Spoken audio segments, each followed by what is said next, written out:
여러분 안녕하세요. 진진이입니다. 제가 오늘 두 가지를 보여드릴 건데요. 하나는 자조기술 우리 집 알기입니다.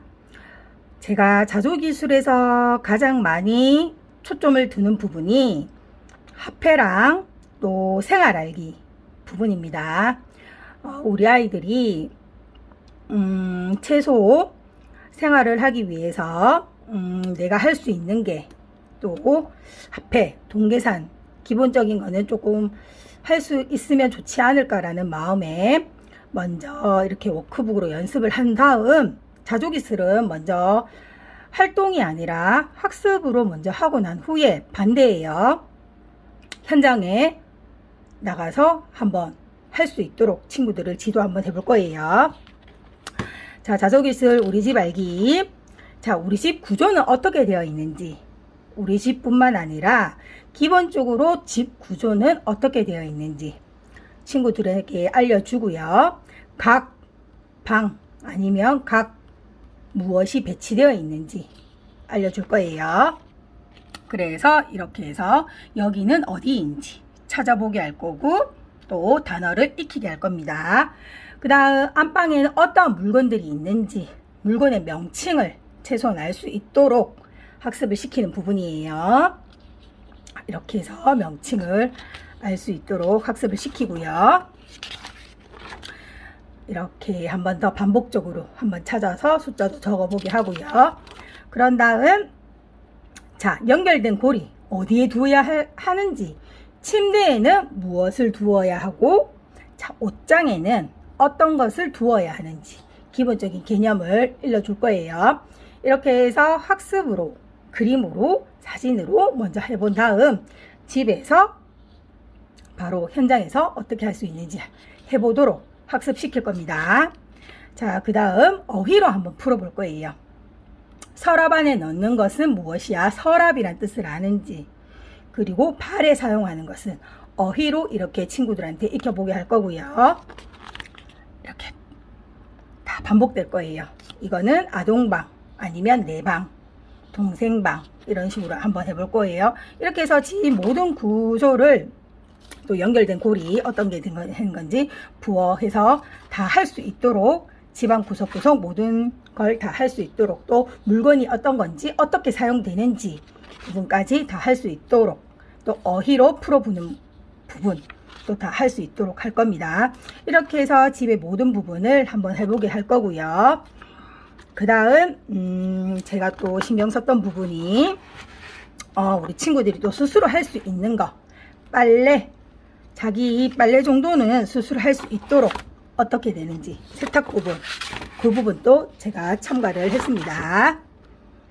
모든 세탁에 관해서 어떻게 하는지 하고 또 이렇게 세탁에 관해 세탁을 어떻게 하는지 먼저 그림으로 한번 익혀보게 한 다음 또 세탁기 사용 방법을 어떻게 하는지 그림으로 한번 익혀보게 할 거예요. 그런 다음 집에서 바로 현장에서 할 수 있도록 어떻게 이제 순서대로 할 수 있도록 친구들한테 익히게 할 겁니다. 이렇게 해서 또 얼룩 빨래는 어떻게, 손빨래는 어떻게 하는지 학습으로 순서대로 익히게 할 거예요. 그래서 현장에서 집에서 사용할 수 있도록 해볼 겁니다. 이렇게 해서 친구들한테 기본적인 생활 정도는 할 수 있도록 계속 학습으로 또 활동으로도 익혀볼 겁니다. 이렇게 해서 자조기술 알기예요. 짠짜잔. 그리고 두 번째 직업 알기. 직업은 제가 활동으로 그림으로 그림카드로 해서 몇 번 알려드렸어요. 그것은 조금 어린 아동 또 아니면 현행 수준에 따라 하는 부분이고요. 이거는 어휘로 한번 풀어보았어요. 제가 이 워크북에서 초점을 두는 부분은 무엇이냐면 일반화시키는 겁니다. 우리 아동들은 단어가 살짝만 달라져도 또 그림이 살짝만 달라져도 다르다고 생각을 해요. 그것을 제가 일반화시키기 위해서 만든 워크북이에요. 이거는 직업 알기 단어 어휘예요. 자, 어떤 직업을 가지고 있는지 먼저 친구들하고 그림을 보고 이야기를 먼저 해봐요. 해본 다음 단어를 찾아보게 할 거예요.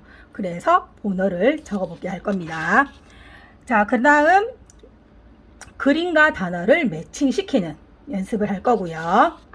또한 자, 각각 같은 직업이지만 그림은 다 달라요. 사진을 다 좀 다르게 사용을 했어요. 조종사, 의사, 같은 의사라도 사진을 좀 달리 사용을 했다는 겁니다. 그래서 하지만 이 그림만 의사가 아니라 다른 그림에서도 의사, 똑같은 직업을 가진 사람이란 걸 인식을 시키기 위한 거예요.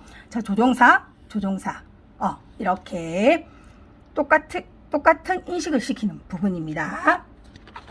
그리고 또 직업에 필요한 거 무엇인지 매칭해서 찾을 수 있어야 합니다.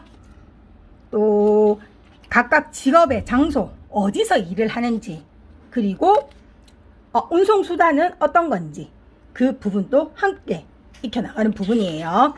자, 각각 다 그림과 사진은 다릅니다. 달리 했어요. 그리고 단어도 찾아보게 할 거고요. 그리고 단어, 그림을 보고 어떤 직업을 가진 사람인지 단어로서 찾아보게 할 겁니다.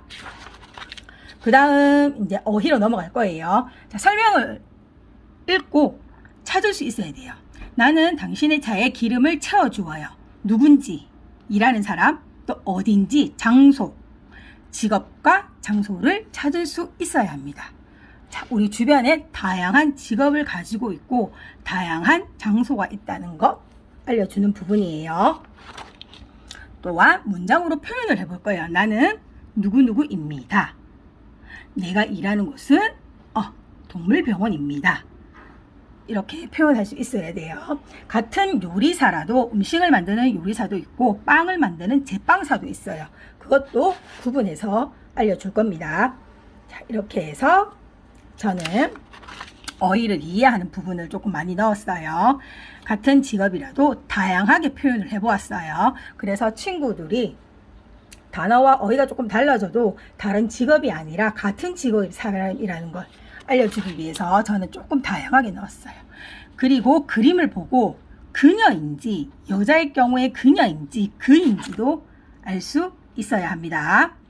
자, 남자를 보고 그녀라고는 표현을 하지 않죠. 그걸 알려주기 위해서 이거 넣는 거예요. 그는 누구, 그녀는 누구. 이렇게 같은 경찰이지만 남자인 경우에 그는 경찰, 여자인 경우에는 그녀는 경찰. 이 부분을 알려주기 위한 부분이에요. 그리고 뒤에서도 같이 마무리로 어떤 직업에 필요한 물건이 어떤 거 있는지 해볼 거고요. 그리고 직업과 설명을 매칭시킬 수 있어야 하겠죠. 또한 짧은 문장을 읽고 이것을 기억을 해서 질문에 대답할 수 있어야 해요. 물론 말로도 할 수 있어야 하고 글로 적을 수 있으면 더 좋겠죠. 그 부분도 함께 넣었어요. 그래서 다양한 직업을 예전에는 그림카드로 붙이기만 했다면 지금은 단어와 어휘를 이해를 하고 질문에 대답도 할 수 있어야 된다는 겁니다. 그리고 조금씩 어휘나 단어가 달라져도 같은 직업이라는 것도 알 수 있어야 되는 부분이에요. 이렇게 해서 저는 직업 알기, 어휘로 표현하는 것을 만들어 보았습니다.